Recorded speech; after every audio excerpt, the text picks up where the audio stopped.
Assalamualaikum warahmatullahi wabarakatuh.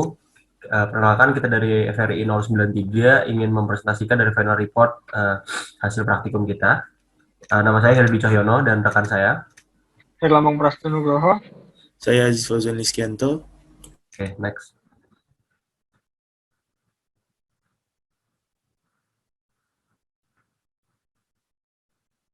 Oke, yang pertama ada gambaran bisnis. Nah, dari company name yang kita pilih adalah PT Tiga Bersaudara. PT Tiga Bersaudara adalah adalah perusahaan manufaktur dan alat bantu ajar, perusahaan di mana PT Tiga Bersaudara dapat memproduksi dan membuat berbagai jenis alat bantu ajar.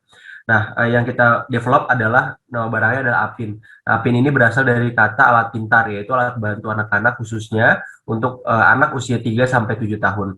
Apin ini melatih anak untuk mengenal dan mengklasifikasikan huruf, hewan, dan juga anak yang dilatih untuk belajar menyusun huruf pada papan yang disediakan pada alat ini. Next.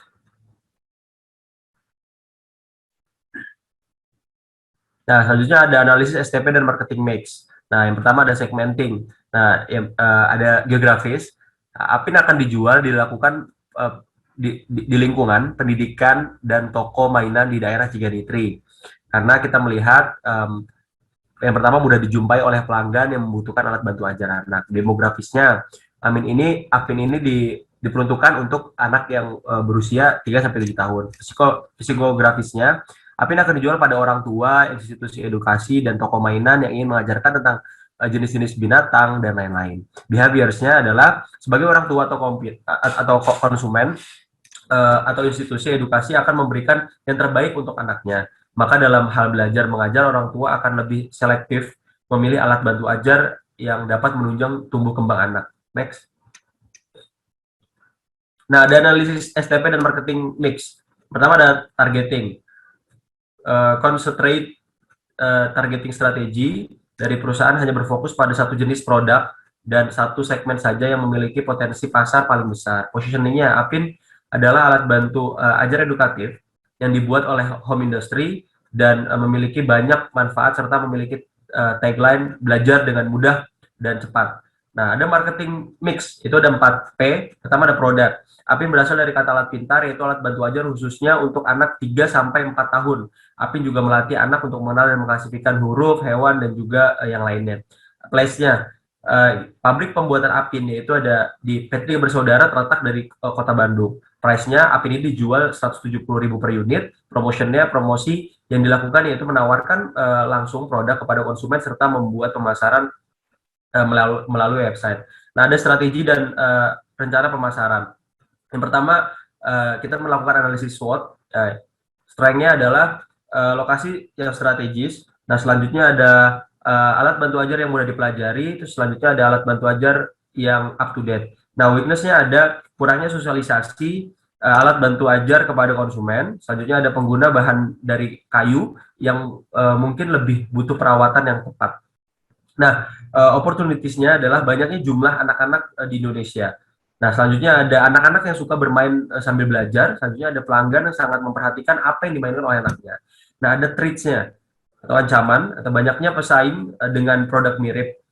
Selanjutnya ada para orang tua mulai memberikan gadget sebagai media pembelajaran.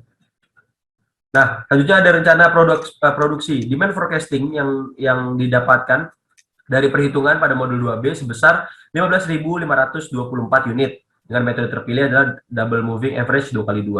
Nah, untuk analisis target penjualan, ada perhitungan yang didapat untuk target penjualan dengan peningkatan sales 0,10% setiap tahunnya, dimulai dari 2022 sebesar 15.536 sampai dengan 2007 sebesar 15.617. Next. Nah, selanjutnya ada analisis volume penjualan. Dengan adanya allowance pada penjualan 1% dan peningkatan volume untuk produksi sebesar 1% setiap tahunnya, maka didapatkan amount of buyer setiap tahunnya sebesar 2022 sebesar 15.695 unit dan 2027 sebesar 15.774 unit. Next. Nah, yang selanjutnya ada rencana SDM atau perencanaan biaya gaji tenaga kerja. Berdasarkan perhitungan yang dapat total biaya untuk direct labor planning of beginning recruitment pada tahun 2022 ada 565 juta sekian dan 2026 itu ada 1.934 sekian. Next. Nah, untuk selanjutnya ada perencanaan biaya gaji tenaga kerja. Berdasarkan perhitungan yang didapat total biaya indirect labor planning of beginning recruitment pada tahun 2022 itu ada 54 juta, sampai dengan 2026 itu ada 174, sisanya bisa dilihat pada layar. Next.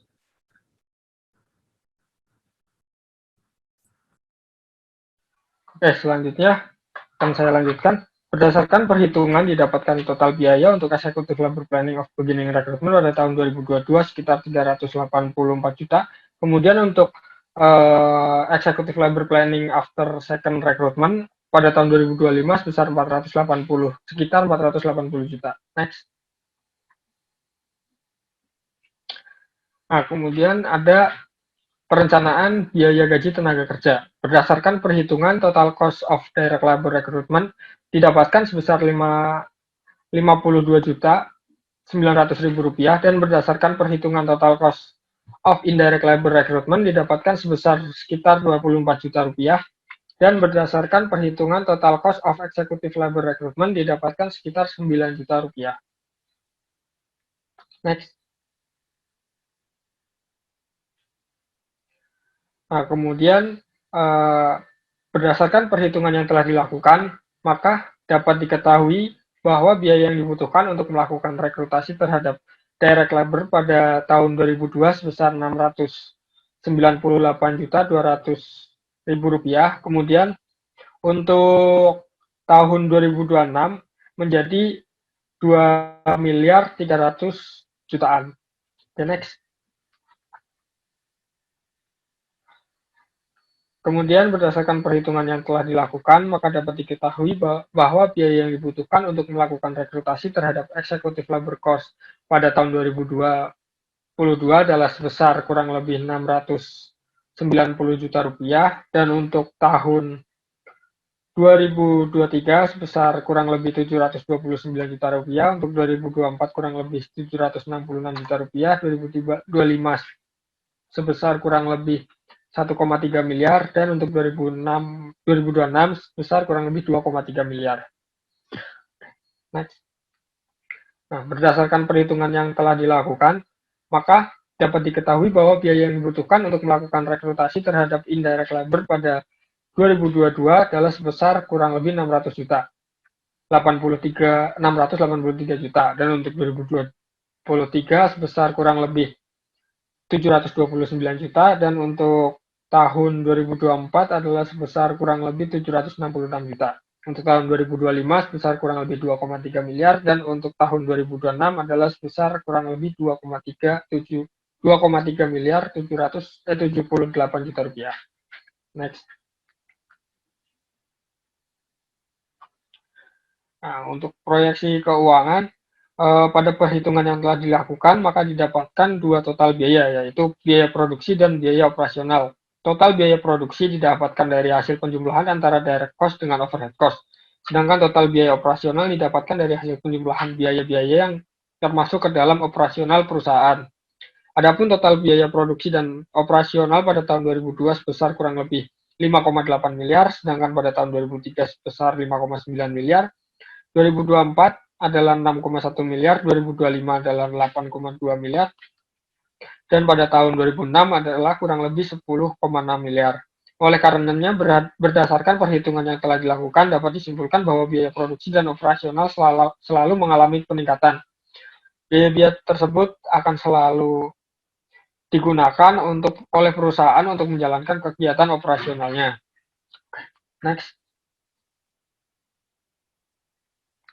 Nah, berikut adalah perhitungan kebutuhan dan sumber dana.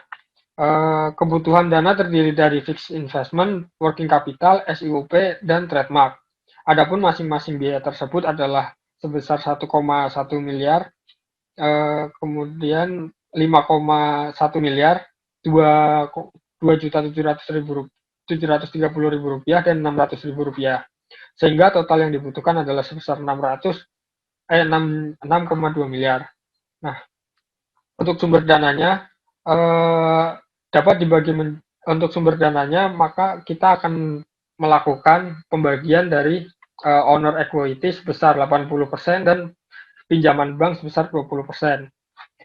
Nah, untuk biaya dari owner sebesar kurang lebih 5 miliar dan untuk pinjaman di bank kurang lebih 1,2 miliar sehingga totalnya kurang lebih 6,2 miliar. Next. Selanjutnya ada perhitungan dari angsuran per tahun.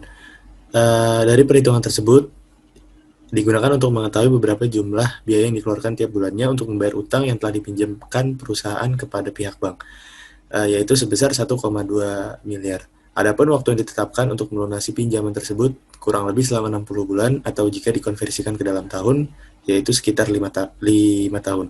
Bunga yang ditetapkan oleh pihak bank sebesar 8% dengan total bunga yang harus dibayarkan oleh perusahaan ada sebesar 272 juta 114.981 rupiah. Selanjutnya ada perhitungan dari harga pokok produksi. Dan harga pokok produksi itu sendiri terdiri dari beberapa komponen, yaitu direct cost dan overhead cost. Perhitungan yang dilakukan adalah untuk menentukan harga pokok produksi selama kurang lebih 5 tahun, yaitu dari 2022 sampai 2026, dengan harga pokok produksi pada tahun 2022 untuk satu produknya yaitu sebesar 323.000, kemudian 2023 sebesar 325.000, sampai 2026 sebesar 570.000. Dari hal tersebut, dari perhitungan tersebut dapat dilihat bahwa harga dari pokok produksi per produknya selalu mengalami peningkatan. Kemudian perhitungan harga jual produk. Setelah menentukan harga pokok produksi, yang dilakukan selanjutnya yaitu menentukan harga jual produk untuk dari tahun 2022 sampai tahun 2026. Adapun persentase keuntungan pada tahun 2022 yaitu sebesar 40%, yang selalu mengalami kenaikan sebesar 5% dari tiap tahunnya sampai 2026. Sehingga keuntungan yang didapatkan oleh perusahaan dari tahun 2022 sampai 2026 yaitu sebesar 342.127.000. Selanjutnya ada laba rugi perusahaan. Perhitungan ini dilakukan untuk mengetahui apakah perusahaan mengalami keuntungan atau kerugian. Pernyataan mengenai laba rugi dapat dilihat berdasarkan earning after interest and tax atau yang dikenal dengan pendapatan perusahaan setelah dipotong oleh bunga dan pajak, yaitu pada tahun 2022 sebesar 1,1 miliar, pada tahun 2023 sebesar 1,3 miliar, dan pada tahun 2026 sebesar 3,5 miliar. Dari perhitungan tersebut dapat diketahui bahwa perusahaan selalu mengalami kenaikan dari tiap tahunnya, yaitu artinya perusahaan selalu mengalami keuntungan. Kemudian perhitungan cash flow perusahaan. Berdasarkan perhitungan yang telah dilakukan, dapat diketahui bahwa arus kas pada perusahaan berjalan dengan lancar, ditandai dengan terus meningkatnya final cash balance dan net cash flow setiap tahunnya. Dengan adanya arus kas yang berjalan lancar, maka usaha yang digeluti dapat berjalan dengan baik dan dapat memberikan keuntungan bagi perusahaan. Selanjutnya ada perhitungan aset. Dari perhitungan aset ini sendiri dibagi menjadi current asset dan fixed and intangible asset, di mana fixed and intangible asset terdiri dari beberapa bagian, yaitu total aset yang termasuk ke dalam aktiva perusahaan pada tahun 2022 sebesar 7,2 miliar, pada tahun 2023 sebesar 8,3 miliar, sampai pada tahun 2026 sebesar 14,6 miliar. Dari data tersebut diketahui bahwa aset yang dimiliki oleh perusahaan setiap tahunnya selalu mengalami peningkatan. Selanjutnya ada perhitungan liabilities dan owner equities.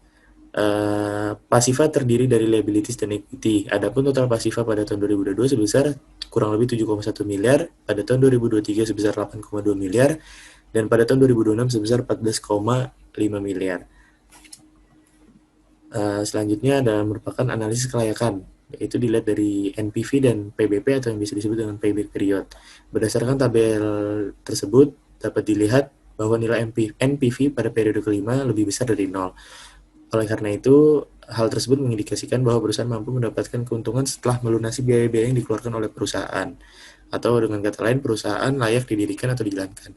Sedangkan untuk tabel dari PBP atau payback period ada 4,33, yang berarti bahwa perusahaan dapat menutup pengeluaran dengan aliran kas bersih selama 4,3 periode.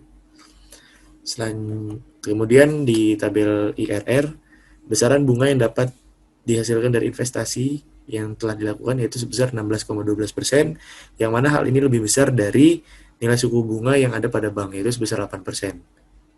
Oleh karena itu, nilai IRR lebih besar dari MARR, maka perusahaan layak untuk didirikan atau dijalankan.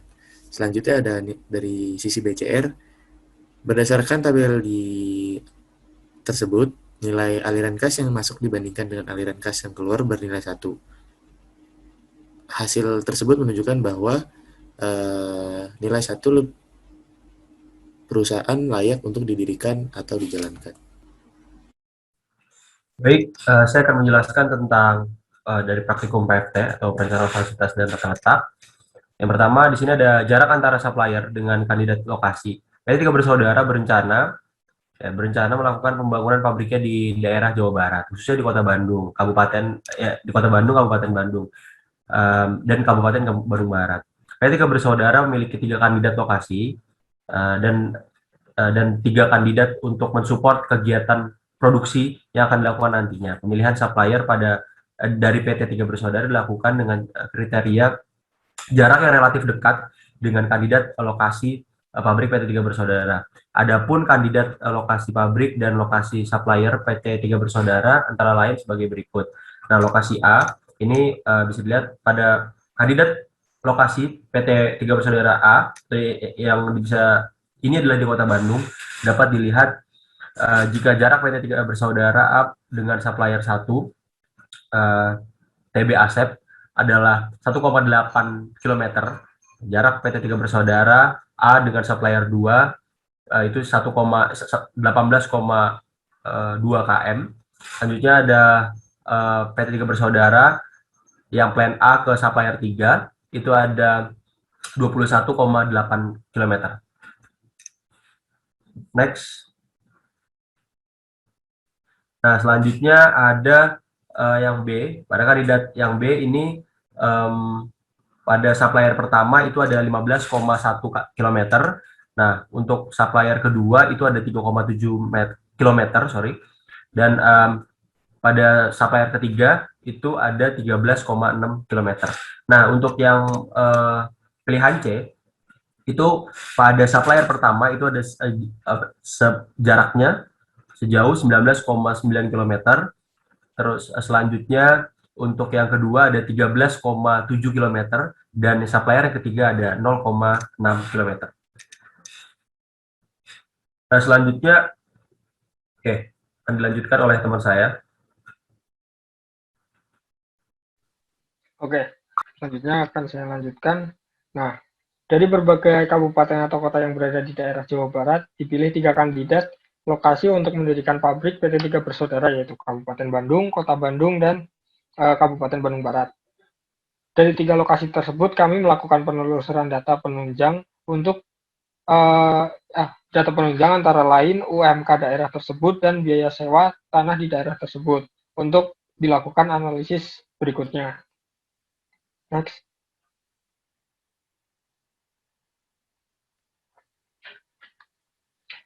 Nah, kami juga melakukan survei dengan cara menyebarkan kuesioner kepada penduduk di daerah tersebut. Survei ini bertujuan untuk mendapatkan data kualitatif di daerah tersebut berdasarkan masyarakat yang tinggal di sekitarnya. Data kualitatif yang diinginkan antara lain adalah data mobilisasi, potensi terjadinya bencana, kualitas tenaga kerja, dan potensi pasar yang ada.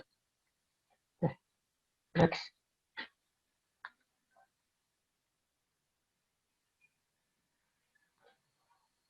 Kemudian akan dilanjutkan oleh teman saya.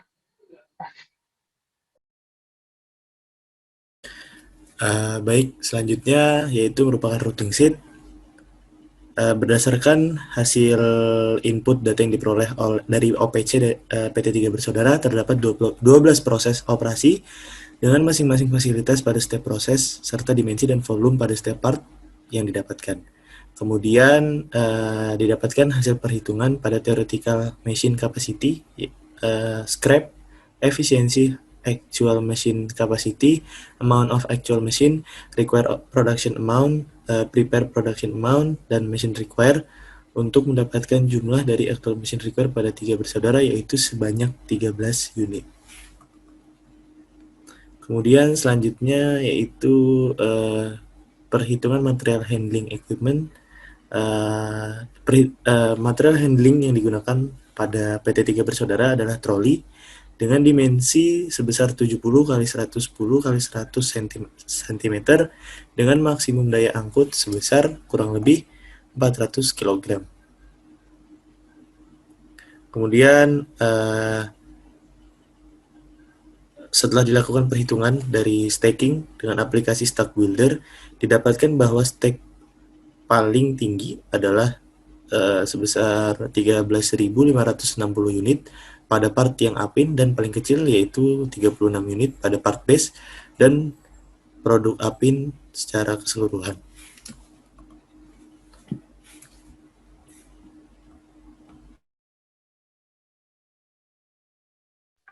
Oke.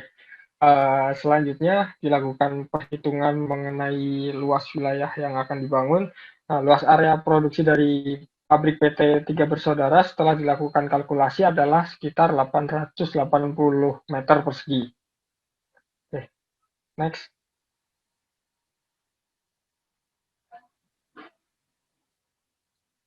Next. Nah, dari perhitungan di atas dapat dilihat bahwa biaya material handling dari REC sampai GBBO ke packaging dan inspection sebesar Rp959.961. Sementara hasil dari FTC sama dengan hasil biaya material handling. Hanya saja di FTC untuk pengeluarannya dari tiap proses dibuat seperti Gantt chart. Oke. Next. Nah, berikut adalah initial layout production floor dari pabrik PT Tiga Bersaudara yang mana A adalah milling mesin 1, B adalah milling mesin 2, C adalah milling mesin 3, D adalah milling mesin 4, E adalah milling mesin 5, F adalah drilling mesin, G adalah drilling mesin 2, H facing mesin, kemudian I packaging mesin, J assembly table, dan seterusnya. Next. Nah, ini adalah initial layout dari pabrik PT Tiga Bersaudara setelah penggabungan antara fasilitas pendukung dengan production area. Nah, untuk P sendiri adalah toilet, Q adalah musola atau masjid, kemudian R adalah pos satpam, S adalah tempat parkir karyawan, kemudian T adalah kantin, dan V adalah production floor. Nah, baik, setelah ini akan ada video SketchUp yang sudah FRI kami buat dan berakhir sudah presentasi dari dari FRI kami. Terima kasih sudah menyaksikan presentasi dari FRI kami. Kurang lebihnya mohon maaf. Assalamualaikum warahmatullahi wabarakatuh.